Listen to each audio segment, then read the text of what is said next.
প্রতিদিন ভালোমতো শরীর পরিষ্কার আর সুগন্ধি ব্যবহার করার পরেও কমছে না শরীরের দুর্গন্ধ। অনেকেই বিষয়টি নিয়ে বেশ বিরক্ত। গবেষণায় দেখা গেছে খাবারের প্রভাবেই শরীরে কখনো কখনো দুর্গন্ধ তৈরি হয়। মূলত অতিরিক্ত মশলাযুক্ত খাবার খাওয়ায় তৈরি হতে পারে এই সমস্যা। রসুন, পেঁয়াজ, বাঁধাকপি, ফুলকপি বা ব্রোকলির মতো খাবারে সালফার বেশি থাকায় এগুলো থেকে শরীরে তীব্র গন্ধ তৈরি হয়। মশলাযুক্ত খাবার, রসুন বা পেঁয়াজ বা লাল মাংস যদি খেয়ে থাকি, সেটা থেকে একটা সালফার যৌগ শরীরের ঘামের সাথে একটা তৈরি হয়ে একটা ব্যাড স্মেল তৈরি করে।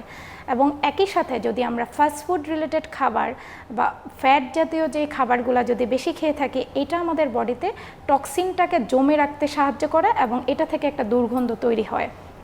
সেই সাথে এটা আবার কিছু কিছু ক্ষেত্রে কিছু রোগের ক্ষেত্রে ডিফারেন্টও হতে পারে।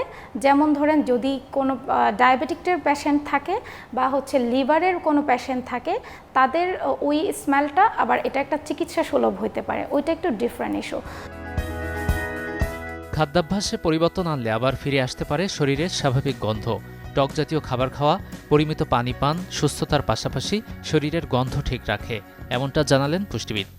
ফলমূল, শাকসবজি এবং আমি যদি পর্যাপ্ত পরিমাণের পানি পান করি, সেটা যেমন আমাদের শরীরকে ভেতর থেকে সুস্থ রাখতে সতেজ রাখতে সাহায্য করে এবং এটা বডিটাকে ডিটক্সিফাই করে। ডিটক্সিফাইয়ের মাধ্যমে আপনার বডি থেকে দুর্গন্ধটা কমাতে হেল্প করে। দীর্ঘ সময় না খেয়ে থাকলেও শরীরের গন্ধ বদলে যেতে পারে। শরীরে কঠিন কোনো রোগ বাসা বাঁধলেও তৈরি হতে পারে দুর্গন্ধ।